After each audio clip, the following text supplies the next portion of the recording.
Welcome to the Our Team Podcast, powered by eXp Realty. Are you an agent looking to level up? Are you someone looking to buy or sell real estate? Fantastic. This is the show for you.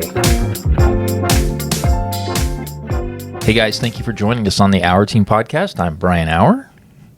I'm somebody else. No, I'm Eric Johnson. Someone else is here named Eric Johnson. We're going to jump right into this. I'm excited about this because this is something that's really fresh. Well, it's something that we're dealing with currently. Absolutely. Let me give a little background on this. We get a tremendous amount of leads come into our team because we have a lot of stuff out there going. And whether it's from Zillow or Trulia, Realtor.com, all the different portals, pay-per-click campaigns, whatever it is, we have a lot of it. And so because of that, because of the area that we live in, which is a little bit rural, kind of, we do have a lot of vacant land that people will kind of click on and look at and get all excited about. And so we end up getting a lot of leads that are for vacant land. They are. There's a couple of problems with that. The first thing is I'll just be very honest with you. A lot of people on my team, they don't want to work them. We don't. Yeah, and that's and I get it. I get it because it's a lot of work. There's very little meat on the bones when it comes to getting some type of paycheck on something like that. Because if a lot of the lots in our area where they started at like $20,000, they go all the way up to like $300, right? Let's say. Try 10. Yeah, actually, I sold the cheapest lot I ever sold was $6,000 in Wildemar. $6,000. Well, you and I had a conversation when I first started and just gotten my license, yeah. And I said, I have a lead for a $10,000 lot, and you're like, well, let me take over that because if you don't, you will owe everybody money. Yeah, that's right. Okay. Well, especially with Zillow, if we work the regular team split on something that's in that price range, it actually will cost me money to close on them. It's going to cost me money. So there's a lot of things that make it kind of like not really exciting. But at the end of the day, we don't do that. We put clients first, and if somebody calls us and they really want information on some unimproved land, then we're not going to be jerks and say, "Oh, I can't hear you. I think I'm losing you," and hang up on them, right? We're going to help them, and there's a variety of reasons why you should do that. But I wanted to talk about some things to consider when you're taking raw land deals, raw land leads. And this doesn't matter where you live, no matter where you're listening to this right now. If you're in a market where you do have some vacant land that people are going to call on, I think it really just, you have to be able to have in your tool belt how to educate them on the process. All right. And I'm not saying you do this the first time they call and say, wait, before you go anywhere on this, look at this vacant lot.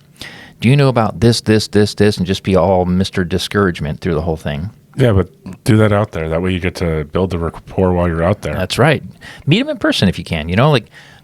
Create at least a coffee date. You don't have to meet them at the vacant lot, especially if you're a female and, someone calls on a vacant lot and it's 5 miles off the road. That's could be kind of weird and dangerous. You can still meet that person in a public location or at your office or whatever and discuss, highest and best use for what they're wanting to do on the vacant land. But here's what I have found. Most people that are calling on vacant land, they are fed up with the market. That's a true statement. And they've been writing offers on a lot of properties. They've been getting beat out, and they're looking at these vacant lots for say $30,000, $40,000, $50,000, and they're like, hey, my brother's a contractor. My dad's a TV repairman. He knows how to build a house, right?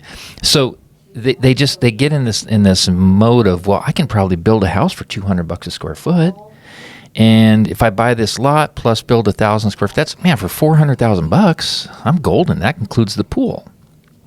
Yeah, but boy, is that far from the truth. Sadly, that is not very accurate. It's not going to happen. You have to be ready to talk to them about connecting water. Water, whether you connect to the public water utility, or have to dig for, dig a well if you can. It could be as little as $20,000 connecting to what's already there, because you have to pay assessments and all kinds of stuff and permits and whatever. And it could be all the way up to $100,000 if you have to, or more if you have to, drill a well. So now how's that $10,000 lot looking? Well, you also forgot about, at least on the water side of things, fire. So especially in our area, I don't know about anywhere else, but in our area specifically, if you're the first person, you've got to bring in the hydrant, which means that even if you were thinking about doing a well, you still have to bring the hydrant to the area. Yeah. Now, with the benefit of that is you may spend the $250,000 to bring the hydrant in, but anybody else who builds, they'll pay you, but when are they going to build?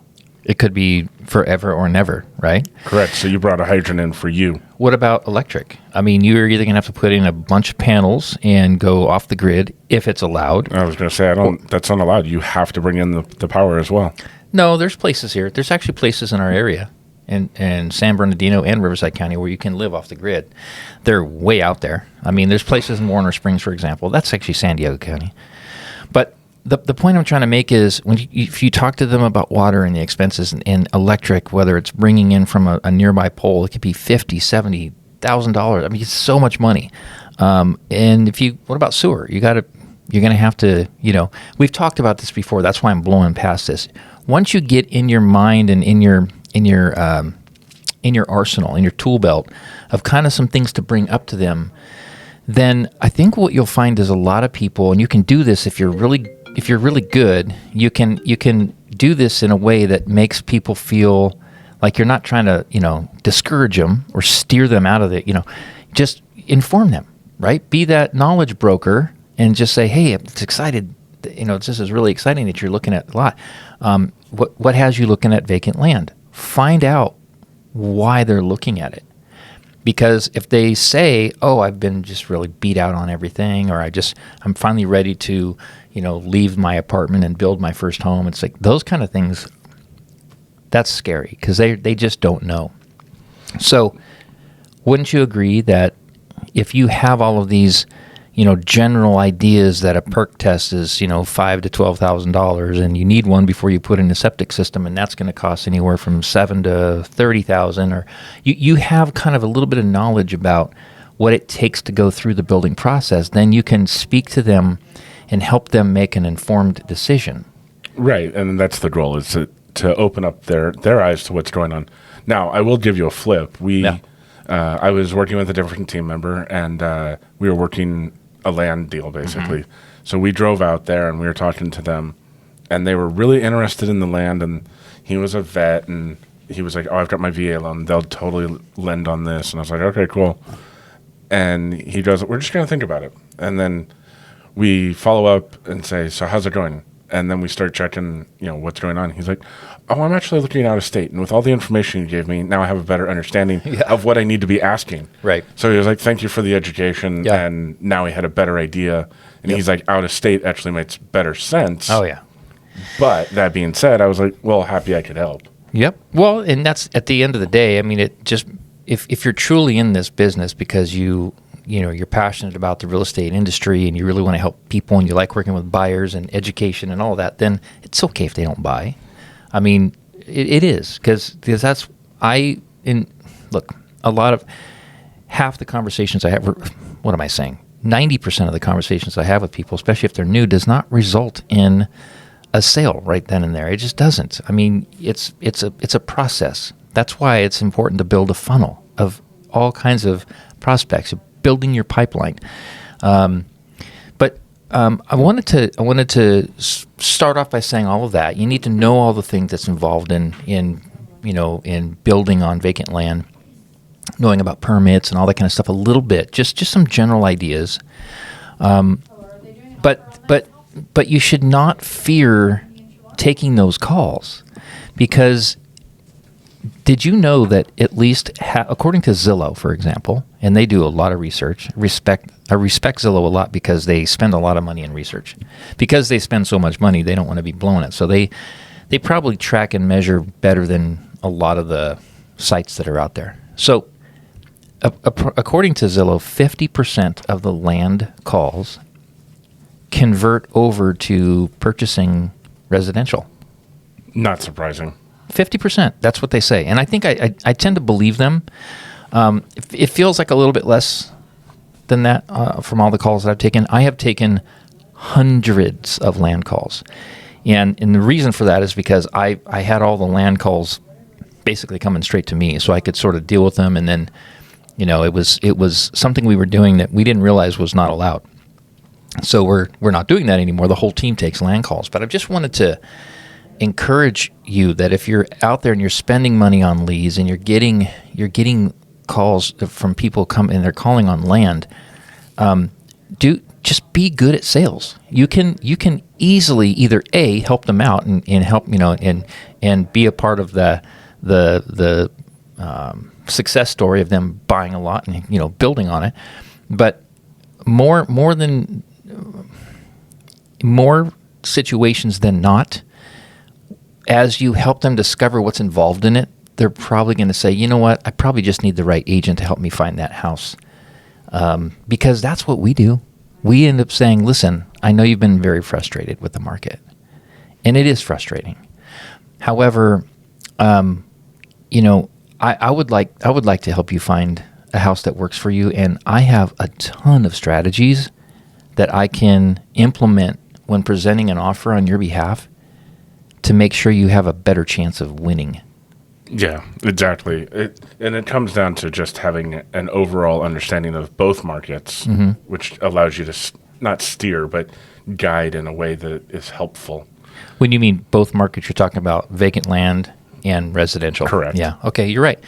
So when we take calls, we really try to focus on making an appointment, finding out what locations they're really interested in, finding out their motivation, timing and motivation. Those are the three biggest things, right? When you take a land call, it's the same thing. You're finding out what they liked about the property, so you can learn about, their motivation. Were there any other properties that you saw that were vacant lots that kind of fit those needs? They'll say yes or no and give you a bunch of, guidance, and you can kind of get a feel for where they're at in the process. What has you looking at vacant land as opposed to traditional, a stick-built home, in that neighborhood? If you ask the right questions, you're going to win. I mean, really, that's how you win in sales, is asking all the right questions. You're going to show them that you're good at what you do, because if you're asking the right questions, that means you have a wealth of information. There's, you're pulling from a tool belt, a bucket of tools, right? That is going to really help with the process. So you have to ask the right questions. You have to get them to that place where they're like, you know what? I think I will, start looking at. Once you point them in the right direction on how they can, look at how much it costs to do things and how long permits take, then it's very likely 50% of the time they're going to say, hey, can you just help me find a house? I want to. Let's start this process over. It goes back to what we always talk about, though, that it's education. Yeah. Educating on the market, educating each buyer to what the situation is. Yeah. I don't want to discourage anybody from getting land. If you want land and you want to be in the middle of nowhere, perfect. And some people really want that. It's what they want. But it goes back to educating. There's a lot more steps involved to be in the middle of nowhere. Oh, yeah. And it's talking about lenders and buying and permitting and talking to the city and the state in ways that you didn't realize that you had to. I mean, a lot of the education value is, I want to buy this piece of land and I'm going to throw a fifth wheel on it and I don't need to do anything. I can have the solar on it. It's like, yeah, I get that. But unfortunately, the city says no. Right. And that's part of just knowing, kind of zoning and some other simple rules. Right now, in most of Riverside County, which is where we at primarily, we do a lot of San Diego County too, but in most of Riverside County, if you're going to buy vacant land and you're going to build on it, then you're going to be required to connect to the grid. You're going to be required, if there's utilities anywhere near, they're going to require you to connect to them. They don't want you off the grid. And it seems like in a lot of places, there's some places where it's not feasible to bring utilities there. So of course, those are exceptions. But most of the people, the land that we're talking about, is kind of in around some of the housing tracts. And they're wanting to live amongst these little, nice little developments and communities and live off the grid, and you simply cannot do that. So what's the idea of skirting even like the HOA question? Oh yeah, exactly. Well, and let's talk about, before we wrap this up, because I think I kind of got out what I wanted to say, and that is just an overwhelming. Please don't be afraid to take these calls, because you can help them, and you can help yourself too by once you find out what they want, you can convert them back into something that's more practical, which is buying a stick built. So here's something that I was talking to 2 team members that approached me after I shared a bunch of this stuff with them, and they said, is there any way I can just not take any of those land calls, because I'm so afraid they're gonna ask me questions I just don't know about. And so that's, to me, is it's such a no-brainer. Whenever somebody asks me a question on the phone that I don't know the answer to, I just simply say, that is a great question. I can get that information for you. You know, I'm about 20 minutes from my office where I have all of that information on my computer. If everything checks out, when would you like to go see the property? You know what I'm saying? But here's the thing. If somebody's writing on $600,000, $700,000, $800,000 houses and they're getting beat out, that's when they say, well, I qualify for 800, so I think I'll just buy a lot for 150 and then build something. So they're so out of tune with the type of lending you can get on that scenario. They already feel like they're going to spend a ton of money.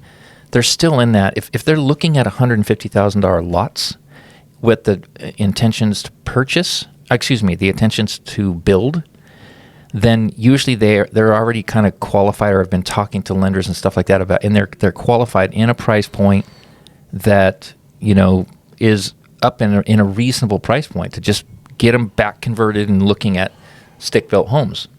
A lot of times you're going to hear them ask you all kinds of questions. You're going to say, "Hey, John, this is Brian with eXp Realty. I understand there's a property you'd like to go see. When's a good time for you? When would you like to go walk the property?" That kind of thing, right? You're trying to get the appointment first, right? They're the ones calling you for the appointment. A lot of times you can't even get past that point because they're saying, "Hey, can I put a manufactured home there? Is there an HOA? Is it flat and usable? I have some hooved animals. Can I put those there?" They're asking all this, derailing you from, what you really want to do is get the appointment, right? And they're just asking all these random questions. No matter what they ask, whether you know the answer or not, just tell them, "That's a great question, John. I have that info. It's on my computer at the office." Don't say, "I'm going to go look that information up," because they may be able to do that. Just say, "I have that information. It's on my computer. I'm about 20 minutes from the office. If everything checks out and you can have hooved animals, when's a good time for you to walk the property?" Right? Get them to that point, because then you're still in control. Find out when a good time is for them, and then get to that place where you're saying, "What was it about this property that you liked?" Because then you can go deeper in that conversation. "Oh, were there any other properties that you saw that you liked that fit that description?" Because once you know all of that, then you have a better place in kind of where they're coming from in that purchasing cycle, right? So by using these examples and giving all kinds of samples on what people would probably ask, I literally am teaching the team that, when you're taking land calls, you don't need to know the answer to any of that stuff, because just book the appointment, and then you have plenty of time to read the fine print in the MLS if you don't know the answer, or reach out to the agent and say, "Hey, I got a buyer who's thinking about putting some hooved animals. I can't find anything on county. Do you happen to know?" Because a lot of times a listing agent will have either supplements or have some inside knowledge about what you can and can't do there. Reach out to your colleagues that are listing these lots and say, they're planning on, glamping. And if you can't do that, you can't do that. So anyway, I did you want to add anything else to this? No, that was the big one. That was the big one. Well, I thank you for your time. Thank you for your time. You're the one putting all this together. I get to build this. Yes, that'll be good. All right. Well, we'll catch you on the next one. Before you go, See you then. would you do us a favor? If you found any value in this content, would you please like and subscribe to it? Maybe even leave a comment. It really helps us out.